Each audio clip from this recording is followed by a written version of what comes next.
welcome to Marco's Cucina. Today we'll be making rigatoni bolognese. Alright, what we've done here is we've taken the olive oil and butter, and we put the carrots, the celery, the onions, and the garlic, and we're cooking these, sauteing these very slowly. We don't want the onions to brown. All we want to do is soften these. So this process could take anywhere from 15 to 30 minutes. Okay, now that the onions and the celery and the carrots have been cooking for about 15 minutes and softened, now we're going to add the meat. Again, this is a combination of veal, pork, and beef. And now we're going to saute this. We're going to bring the heat up a little bit, and we're just going to break it apart and just let it brown. Again, we have that first layer of flavor, which is the onions and the carrots and the celery. And now we're going to, like I said, turn the heat up and let's just let it go. Okay, now you see that the meat has finally browned. It's been cooking for about 10 minutes. And now what we're going to do next is we're going to add the white wine. Now some people add red. I like the white better. It's just a dry white wine, some Pinot Grigio, or even a Chardonnay you can use, but you know, we're cooking Italian, so we want to stick with the Pinot Grigios. Most of the wine has now evaporated, so what we're going to do now is a little different twist on this recipe. We're going to add a little bit of chicken stock, and that's going to also give it another layer of flavor.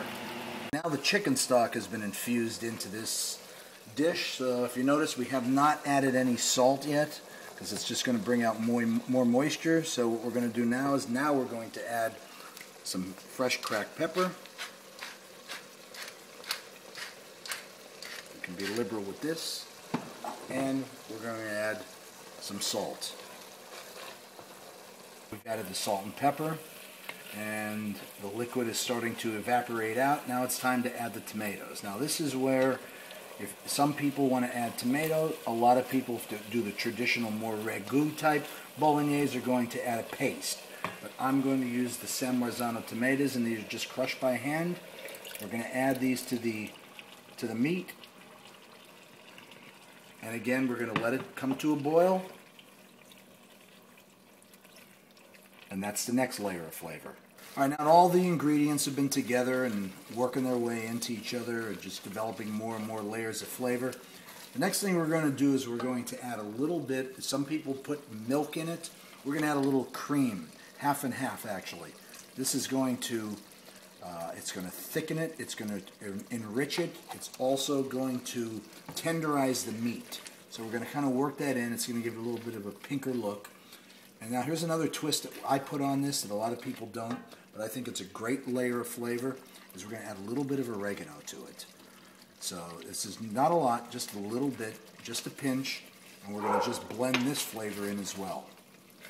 Okay, now we're to the point where it's time to really get this thing going as far as richness. We're actually going to add a little bit more butter now, a couple of tablespoons, and a little bit of Reggiano Parmigiano cheese. And we're actually going to hit it with a little more olive oil. This is a first press olive oil, so it's a little bit thicker, a little more intense flavor. And we're just going to let this thing finish off right now. We're going to turn the heat down to low, and we're just going to leave it here, and we're getting close. Guys, if you could smell this, you wouldn't believe it. Okay, as you can see, our bolognese is just about ready. At the same time, we bring a pot of boiling water up, and now we have some fresh made rigatoni that was made today with semolina. And what we're going to do is we're going to heavily salt the water. Remember, salty like the sea. And this is fresh pasta, so again, it only needs to cook for about 2 or 3 minutes. Well, it doesn't get better than that. A little fresh basil, some more Reggiano Parmigiano, a little Chianti, and who lives better than us?